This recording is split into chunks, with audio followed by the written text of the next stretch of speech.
Hello everyone, this side Mohit machine here. बहुत बहुत स्वागत है आपका हमारे यूट्यूब चैनल के ऊपर। और आज हम बात करने वाले हैं जोसा चॉइस फिलिंग की। चॉइस फिलिंग के अंदर आपको अपनी जो प्रेफरेंस लिस्ट है वो कैसे बनानी है, किन किन कॉलेजेस को जो अपनी प्रेफरेंस लिस्ट में डालना है, किन कॉलेजेस को अपनी प्रेफरेंस लिस्ट में नहीं डालना है, किन कॉलेजेस के अंदर आपको एडमिशन मिल सकती है, किस रैंक के हिसाब से मिल सकती है, किस सिटी के अंदर मिल सकती है।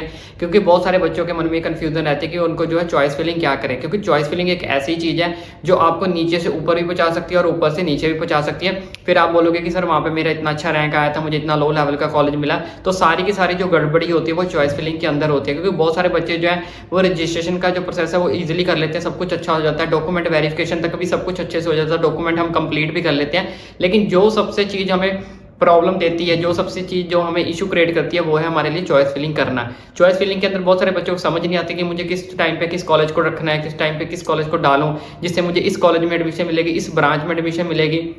तो लॉट्स ऑफ जो डाउट है उनके मन में चलते रहते हैं। सारे के सारे जो डाउट इस वीडियो के अंदर क्लियर करने वाला हूँ। मे भी वीडियो थोड़ी सी लंबी हो जाए, ठीक है, लेकिन एवरीथिंग का आज इस वीडियो के अंदर आपको जो सोल्यूशन मिलेगा, इस वीडियो के अलावा आपको कहीं और जाने की जरूरत नहीं है। सारा का सारा आपको पता लग जाएगा कि स्टेप बाय स्टेप आपको ये भी बताऊंगा कि आप कहाँ कहाँ गलती करते हो, कहाँ कहाँ किस किस मोड पे, किस किस पॉइंट पे आपको ये ध्यान रखना है कि इस पॉइंट पे मेरे को गलती नहीं करनी है, इस पॉइंट पे मुझे सेकंड राउंड में गलती नहीं करनी है, थर्ड राउंड में नहीं गलती करनी है। सारा कुछ डिटेल में बताऊंगा, तो टेंशन मत लो। तो सबसे पहले थोड़ा सा एक्सप्लेन करता हूँ मैं आपको है क्या जोसा की जो हमारे यहाँ पे करने वाले चॉइस फिलिंग ऑर्डर। जोसा के अंदर हमारे पास टोटल नंबर ऑफ कितने कॉलेजेस पार्टिसिपेट करते हैं वो मैं आपको बताने वाला हूँ। जिसमें हमारे पास 23 IITs होते हैं, 26 ट्रिपल IITs होते हैं, 32 NITs होते हैं और 33 GFTIs होते हैं। अब जिन बच्चों ने, ठीक है, IT में जाना है या फिर कंप्यूटर CSE यानी टेक्नोलॉजी के मामले में जाना है, टेक्नोलॉजी के अंदर जाना है, तो उनके लिए ट्रिपल IITs और आज के टाइम पे NITs काफ़ी ज़्यादा बेटर ऑप्शन है। तो दोनों में से आप कोई भी चूज कर सकते हैं। जिन बच्चों ने CSE या फिर IT के अंदर जाना है तो उनके लिए दोनों भी ऑप्शंस अच्छे हैं, ठीक है। लेकिन जिन बच्चों ने अदर ब्रांचेस में जाना है, मैकेनिकल में जाना है, केमिकल में जाना है, सिविल में जाना है,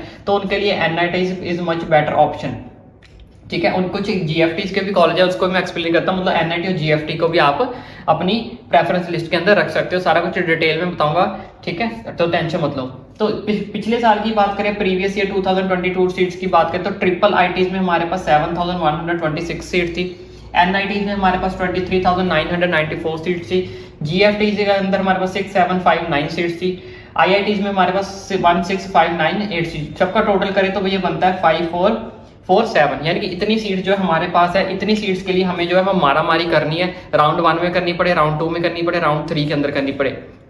लेकिन उससे पहले एक चीज आपको क्लियर कर देता हूँ, सारे के सारे GFT जो कॉलेज है वो अच्छे नहीं है, कुछ ही कॉलेजेस इसके अंदर जो है अच्छे हैं, ठीक है। तो अगर हम GFT के कॉलेज यहाँ से निकाल दें, 54,000 से कितने कॉलेज है, 6674 है। यानी कि अप्रोक्सीमेटली हमारे पास कितने कॉलेज बनते हैं, 48,000 जो हमारे पास सीट्स जो है वो बचती हैं। इतनी सीट्स हमारे पास हैं, ये सीट्स हैं, ठीक है, इतनी सीट जो है हमारे पास हैं, जिसमें से मैंने GFT के कॉलेज है वो निकाल दिए। तो टोटल सीट्स अब हमारे पास कितनी बच गई, 48,000। लेकिन कुछ GFTs अच्छे हैं, यानी कि कह लो 6 से 7 GFTs कॉलेज अच्छे हैं, तो उसके अंदर कितनी सीट्स होंगी, अप्रोक्सीमेटली आप ले लो 2000 सीट्स होंगी उसके अंदर। तो टोटल सीट्स हमारे पास कितनी हुई, 50,000। और इस साल 500 से 700 जो सीट्स है वो इंक्रीज हुई है, ठीक है। तो अप्रोक्सीमेटली हम एक रफली आइडिया ले लेते हैं, 51,000 सीट्स जो है इस बार, ठीक है। इन 51 सीट्स के लिए हमें लड़ाई करनी है, मारापानी करनी है, जो मर्जी, चाहे हमें राउंड 1 में हो, राउंड 2 में हो, राउंड 3 में हो, राउंड 6 में हो, कोई भी हो, हमारा जो नाम है वो हमें 51,000 सीट्स के अंदर लेके आना ही आना। चाहे हमें कुछ भी हो जाए, कुछ भी करना पड़े, कैसे भी करके हमारा जो नाम है वो इन 51,000 सीट्स के अंदर हमारा नाम आना चाहिए। लेकिन वो आएगा कैसे, वो आएगा चॉइस फिलिंग की प्रेफरेंस लिस्ट जैसी आप डालोगे उस हिसाब से। तो वही मैंने आपको बताया कि अगर आप चॉइस फिलिंग या प्रेफरेंस लिस्ट गलत डाल दोगे, ठीक है, तो आपको कहीं भी सीट जो है वो नहीं मिलेगी। फिर आप बोलोगे सर मेरा इतना अच्छा रैंक था, या कुछ बच्चे ऐसे भी होते हैं, मैं एक चीज और क्लियर कर देता हूँ, और ऐसे केसेस मैंने देखे भी हैं, उनका रैंक इतना अच्छा होता है, इतना रैंक अच्छा होता है कि उनको आराम से अपने आप पे कॉन्फिडेंस होता है कि भाई मुझे अच्छे से जो है कॉलेज मिल जाएगा, ठीक है। तो उनका क्या करते हैं, वो प्रेफरेंस लिस्ट अच्छे से नहीं बनाते हैं, तो बाद में क्या करते हैं, जो जिनका रैंक लो होता है, लो लेवल के बच्चे उनकी सीट ले जाते हैं, और जो हायर रैंक के होते हैं उनको जो सीट मिल ही नहीं पाती। क्यों? क्योंकि जो लो रैंक के बच्चे होते हैं उन्होंने प्रेफरेंस लिस्ट इतने अच्छे से बनाई थी कि उन्होंने हायर रैंक वाले को क्या कर दिया, बीट कर दिया। तो ये सारी गलतियां आपने नहीं करनी है। मैं आपको इतना सारा प्रोसेस समझा दूंगा इजीली। अगर आपका रैंक लो भी है तब भी आपको किसी हिसाब से जो अपनी प्रेफरेंस लिस्ट बनानी है कि आपका जो नाम है वो इन 51,000 सीट्स के अंदर आ जाए, और आप हाई रैंक वाले को क्या कर दो, बीट कर दो। और हाई रैंक वालों को किन किन बातों का ध्यान रखना है अपने माइंड के अंदर कि उनको टॉप के कॉलेजेस मिले, ठीक है, तो वो चीज मैं आपको क्लियर करूंगा। तो अभी हमारे पास कितनी सीट्स है, 51,000 सीट्स है, जिसके अंदर हमें अपनी प्रेफरेंस लिस्ट डालने के बाद हमें इन 51,000 के अंदर, इन कॉलेज के अंदर जिनकी सीट्स हैं वो हमें चाहिए ही चाहिए। अब मैं आपको बता देता हूँ पहले टॉप 6 GFTs कौन कौन से है, जिसके अंदर आप अपनी उनको टॉप की प्रेफरेंस लिस्ट के अंदर रख सकते हो। ठीक है, तो पहला हमारे पास है पैक का चंडीगढ़। ठीक है, यहाँ पे काफी ज्यादा मारामारी होती है क्योंकि इसके आसपास हिमाचल लगता है, हरियाणा लगता है, चंडीगढ़ लगता है, पंजाब लगता है, तो ये सबसे टॉप में आता है। ठीक है, उसके बाद BIT मेसरा, असम यूनिवर्सिटी, असम के अंदर भी काफी ज्यादा मारामारी होती है, असम यूनिवर्सिटी का नाम भी काफी अच्छा है।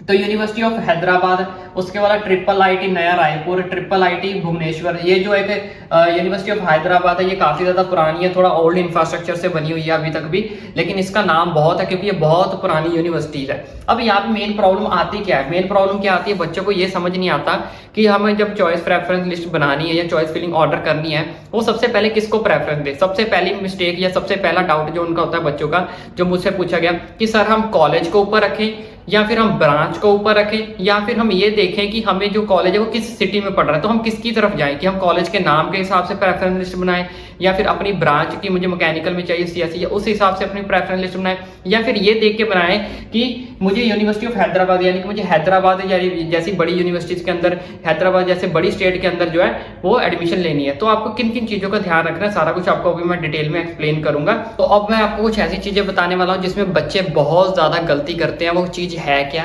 पहले समझो। अराउंड 11 लाख स्टूडेंट जो अप्लाई करते हैं जोसा काउंसलिंग के लिए, कम से कम 11 लाख स्टूडेंट ऐसे हैं जो जोसा काउंसलिंग के लिए अप्लाई करते हैं, और जिसमें से 80% of the student fill wrong choice. तो 80% से ज्यादा बच्चे, अप्रोक्सीमेट आप 80 तो कहो ना, 75 to 80% बच्चे ऐसे हैं जो अपनी चॉइस फिलिंग को गलत फिल करते हैं, फिर बाद में बोलते हैं मैं ये कॉलेज डिजर्व करता था, मुझे ये कॉलेज चाहिए था, बट उन्हें समझ ही नहीं आती कि ये कॉलेज मुझे मिलेगा तो मिलेगा कैसे। तो अब मैं आपको चलो एक एग्जाम्पल देकर समझाता हूँ। सपोज करो एक बच्चे का एग्जाम्पल है 19,000, ठीक है, उसका एग्जाम्पल है 19,000, चलो हम इसको मान लेते हैं जनरल कैटेगरी का। ठीक है, ये हमारे पास बच्चा एक 90,000 का जनरल कैटेगरी। अब इसने सोचा कि मुझे IIT बॉम्बे चाहिए। अब इसको क्या चाहिए, IIT बॉम्बे चाहिए, IIT बॉम्बे। तो इसने क्या किया, IIT बॉम्बे की प्रेफरेंस डाली सबसे पहले। तो इसने सबसे पहले उसने कहा मुझे IIT बॉम्बे चाहिए, कोई भी ब्रांच मिल जाए। तो सबसे पहले इसने ब्रांच डाल दी IIT बॉम्बे की CSE, फिर IIT बॉम्बे डाला इसने ME मैकेनिकल मिल जाए, चाहे मुझे इलेक्ट्रॉनिक मिल जाए। ठीक है, तो इसने डाल दिया, ऐसे सारी ब्रांचेस डाल दी IIT बॉम्बे के अंदर जितनी भी हैं। ठीक है, फिर इसने बोला कि मुझे IIT चाहिए बॉम्बे। अब इसको देखा कि बॉम्बे अगर नहीं मिला तो मुझे दूसरा IIT मिल जाए। तो इसने क्या किया, अगले नंबर पे सारे IIT डाल दिए, IIT बॉम्बे डाल दिया, IIT रुड़की डाल दिया।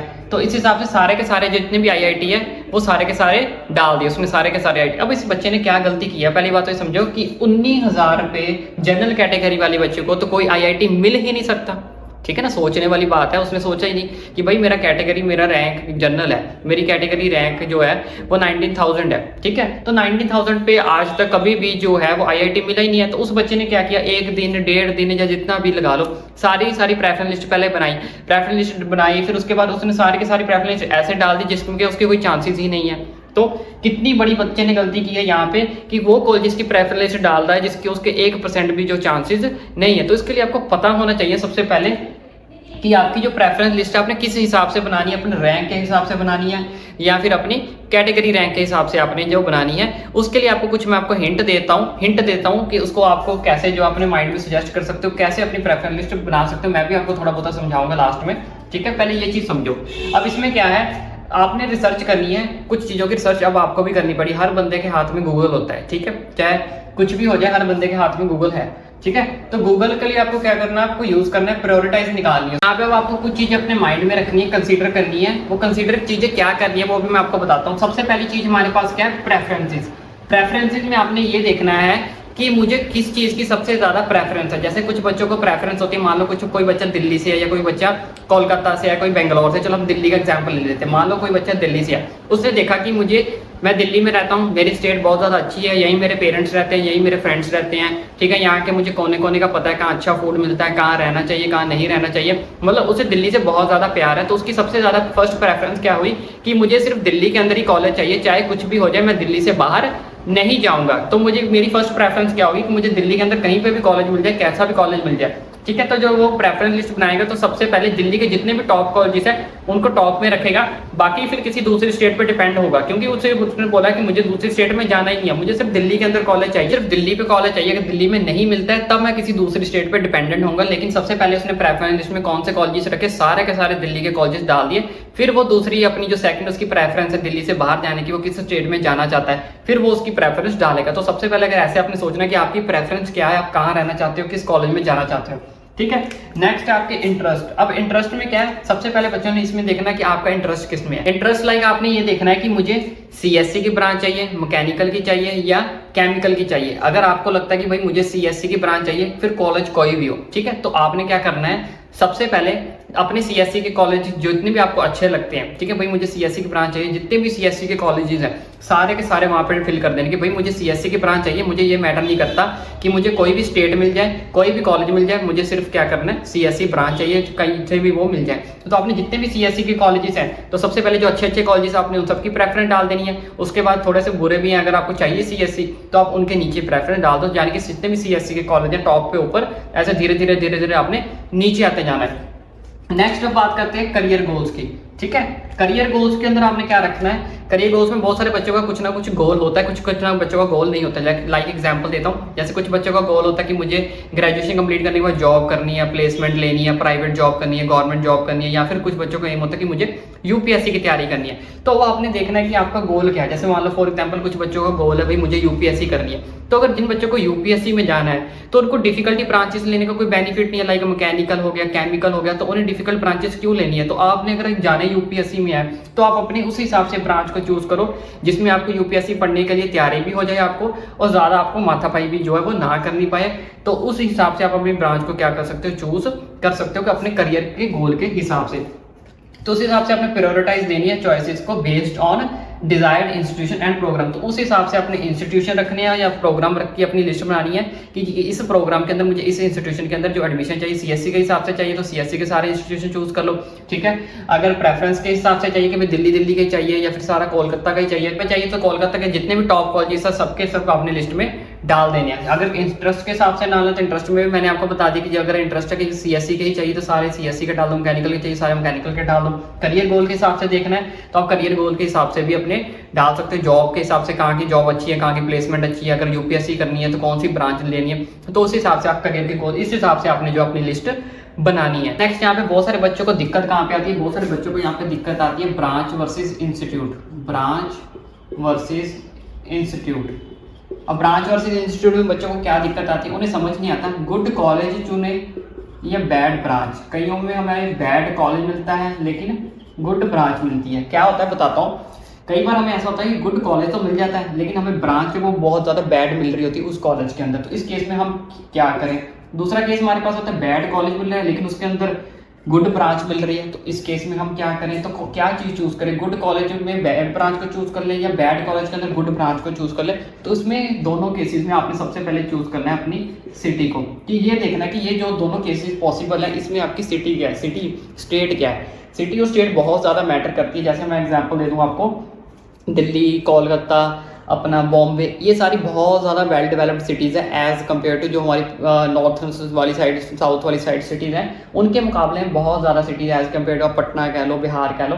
अब एक साइड आप मान लो आपको सेंट्रल यूनिवर्सिटी बिहार मिल रही है, ठीक है, दूसरी साइड आपको एनआईटी जलंधर मिल रही है। तो वहाँ देखो एनआईटी जलंधर और बिहार में से आप किसको चूज़ करोगे, तो ऑब्वियसली बच्चा जलंधर को चूज़ करेगा, ठीक है। वो भी चलो इतना जितना भी वेल डेवलप्ड है, लेकिन बिहार से तो थोड़ा सा हम उसको कह सकते हैं कि वो आगे लेवल पे है, प्लस उसके साथ एनआईटी का टैग लगा हुआ है। तो इसमें हमें क्या फ़र्क पड़ता है कि इसमें फ़र्क क्या पड़ता है, जैसे कुछ लोगों के जो हमारे पिछले रीजन के एरिया ना, तो वहाँ पे कुछ लोगों के मन में अभी भी डाउट चलता है कि भाई बच्चा 9 बजे से बाद, जैसे मान लो आप कहीं हाउस रेंट पे लेते हो, ठीक है ना, जरूरी तो बहुत सारे बच्चे वैसे हॉस्टल प्रेफर करते हैं, इनकेस आपको हॉस्टल प्रेफर नहीं किया तो वहाँ के जो ऑनर्स है, मकान मालिक है, तो वो बोले बच्चे 9 बजे से बाहर नहीं जाना, 9 बजे से आप ये नहीं करना, चाहे आप पढ़ने जा रहे हो, आपकी टेंशन आपकी गलत नहीं है, हम नहीं बोलते कि आपकी टेंशन गलत है, ठीक है, लेकिन उनकी टेंशन क्या है भाई आपको, हमारे यहाँ ये सब नहीं चलता, बच्चा 9 बजे तक लड़का होकर बाहर घूम रहा है, तुम बाहर क्यों घूम रहे हो, तो ये सब चीज़ें हमारे यहाँ नहीं चलती। तो आपको तो परेशानी हो जाएगी क्योंकि आपकी टेंशन तो सही है ना भाई, मैं तो पढ़ने जा रहा हूँ या फिर दोस्तों के साथ मेरा कोई ग्रुप स्टडी का लेक्चर चल रहा है या फिर कुछ भी काम है, ठीक है, हर बंदा तो गलत नहीं हो सकता, लेकिन वहाँ पे पूरा एरिया ऐसा ही है भाई, कहीं पे भी आप मकान ले लो, हर बंदा आपको 9-10 से बाहर निकलने नहीं देगा, तो हर डेली आप मकान भी नहीं बदल सकते और एक बार एडमिशन होगी एडमिशन छोड़ भी नहीं सकते। तो इस केसेस में अब आपको क्या करना है, उन सिटीज और कुछ सिटीज ऐसी भी होती है जो हमारी काफ़ी ज़्यादा पीछे चली जाती है। वहाँ कॉलेज तो अच्छे हैं लेकिन वहाँ पे कंपनी नहीं जाती ज़्यादातर। जैसे कंपनी तो हर IITs के अंदर, NITs के अंदर कंपनी पहुँच ही जाती है, लेकिन फिर भी जैसे हम कहें दिल्ली हो गया, बॉम्बे जैसे यहाँ पे कंपनियाँ, जैसे साथ में गुड़गांव पड़ता है, नोएडा पड़ता है, तो इन केसेस में कंपनियाँ बहुत ज़्यादा हैं। तो यहाँ पे कंपनी आपको ज़्यादा देखने को मिलती हैं एज़ कम्पेयर टू अदर। वैसे तो इतना फ़र्क नहीं होता, माइनर सा ही फ़र्क होता है, लेकिन फिर भी ये जितनी भी कंपनियाँ हैं, ठीक है, वो IIT बॉम्बे के अंदर, Bombay is well developed city है, वेल डेवलप्ड स्टेट भी है महाराष्ट्र। उसके बाद दिल्ली की बात करें, दिल्ली भी सेम है, वेल डेवलप्ड स्टेट है। तो इस यहाँ पे कंपनियाँ आपको बहुत ज़्यादा देखने को मिलती हैं। तो इसमें ये कि अगर आपको कंपनी स्विच वगैरह भी करते हैं तो आपको ईजिली जो है वो जॉब वहीं पे मिल जाएगी, क्योंकि आपको काफ़ी ज़्यादा नॉन हो चुके होते हो अपनी स्टेट से। तो इन सब चीज़ों का थोड़ा सा बेनिफिट आप ले सकते हो। तो इसका चीज़ मैं आपको एक और चीज़ बताता हूँ, अगर आपको यहाँ पे फिर भी अभी दिक्कत आ रही है कि आपको सिटी चूज़ करने में समझ नहीं आ रहा कि यार ये सिटी वाला कॉलेज अच्छा है या वो सिटी वाला कॉलेज अच्छा है, तो सेकंड नंबर पे आप इसमें से ब्रांच को देख सकते हो।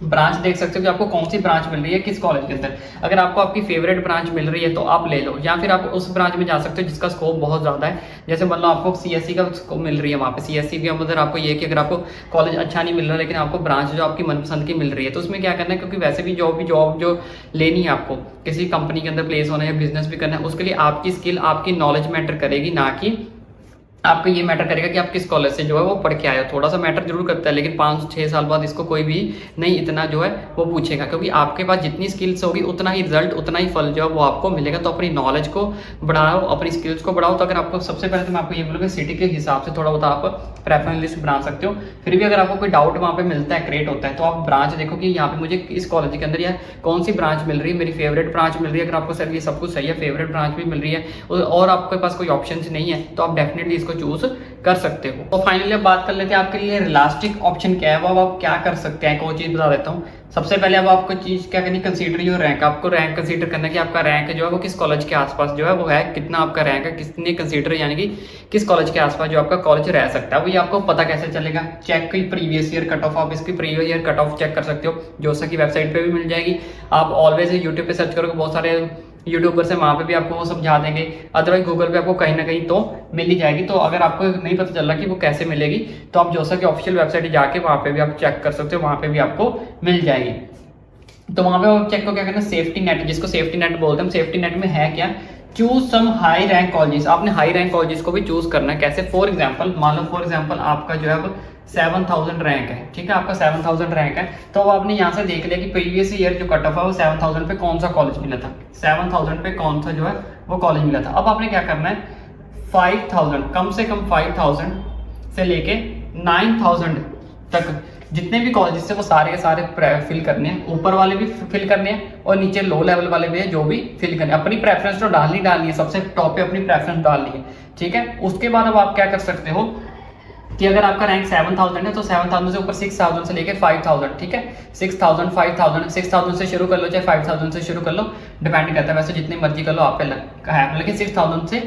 कम मत करना। 6000 मिनिमम अगर आप चूज करो, 6000 से लेकर 7000 8000 या 9000 तक अपनी सारी प्रेफरेंस, जितने पिछले साल के हिसाब से कौन कौन से कॉलेजेस मिले थे वो सारी की सारी यहाँ पे प्रेफरेंस लिस्ट आप डाल दो, ठीक है। हायर वाले जरूर डालना, लोअर वाले डालो ना डालो, लेकिन हायर वाले जरूर डालने हैं। हायर वाले मिस नहीं करने। ये नहीं सोचना कि मेरा रैंक 7000 है तो मैं जो हायर वाले डाल के क्या करूँ। कई बार रैंक जो है वो ऊपर नीचे होते रहते हैं, वो डिपेंड करता है काउंसलिंग, क्योंकि चॉइस फिलिंग की वजह से मैंने आपको बताया स्टार्टिंग में 80% बच्चे चॉइस फिलिंग गलत करते थे। अगर आपका रैंक लो तो आपको हाई ऑर्डर का कॉलेज मिल सकता है। और सेकंड नंबर पे आप आता हूँ, सीट मैट्रिक्स पे हमेशा अपनी नजर बना के रखनी है कि सीट मैट्रिक्स में क्या हो रहा है। और सेम मॉक सीट अलॉटमेंट में आप चेक करते रहना। राउंड 2 होते हैं, 2 राउंड होते हैं, जिसको मैंने एक अलग वीडियो में सारा कुछ एक्सप्लेन किया। अगर आपने वो वीडियो नहीं देखी, वो वीडियो मैं लास्ट में वो देखना जरूर। उसका ये सारा प्रोसीजर सीट मैट्रिक्स और मॉक सीट अलॉटमेंट का वो सारा कुछ मैंने वहाँ पे एक्सप्लेन किया। दोनों चीज़ों के ऊपर आपने क्या करनी है, नजर बना के रखनी है। और जब भी चीज़ आपने सारा फाइनलाइज हो गया तो आपने एक बार डबल चेक जरूर करना है लॉक करने से पहले, क्योंकि एक बार अगर चीज़ लॉक होगी तो आप उसको चेंज नहीं कर सकते। तो हमेशा डबल चेक जरूर करें उस चीज़ को। और लास्ट में एक चीज़ बहुत ज़्यादा जरूरी है, don't click the withdrawal option. अगर आपके पास कोई भी विड्रॉल ऑप्शन आता है तो आपने कभी भी किसी पे भी विड्रॉल पे ऑप्शन पे क्लिक नहीं करना। अगर आप विड्रॉल ऑप्शन पे क्लिक कर दोगे आप पूरी की पूरी काउंसलिंग से बाहर हो जाओगे। फिर मत बोलना ये सब क्या हो गया मेरे साथ, मुझे तो पता ही नहीं था। कहीं पे भी अगर आपको कोई विड्रॉल का ऑप्शन आता है तो आपने विड्रॉल ऑप्शन पे ऊपर क्लिक नहीं करना है। तो आई होप आपको सारा का सारा प्रोसेस समझ आ गया हो। फिर भी अगर आपको कोई प्रोसेस पेंडिंग है, कुछ समझ में नहीं आया हो, कोई डाउट है, तो आप मुझे नीचे कमेंट करके पूछ सकते हो, ठीक है। अब मेरी भी एक छोटी सी रिक्वेस्ट है, अगर आपको सारा का सारा प्रोसेस समझ आ गया तो चैनल को जो सब्सक्राइब करें, ठीक है। तो इसके रिलेटेड मैं और वीडियोस लेके आता रहूँगा। आपके डॉक्यूमेंट्स वेरिफिकेशन के कोई डाउट है या कुछ भी डाउट्स है तो आप मुझे बता सकते हो, उसके रिलेटेड मैं आपको एक स्पेशलाइज वीडियो बना दूंगा। लेकिन चैनल को सब्सक्राइब करना ना भूलें।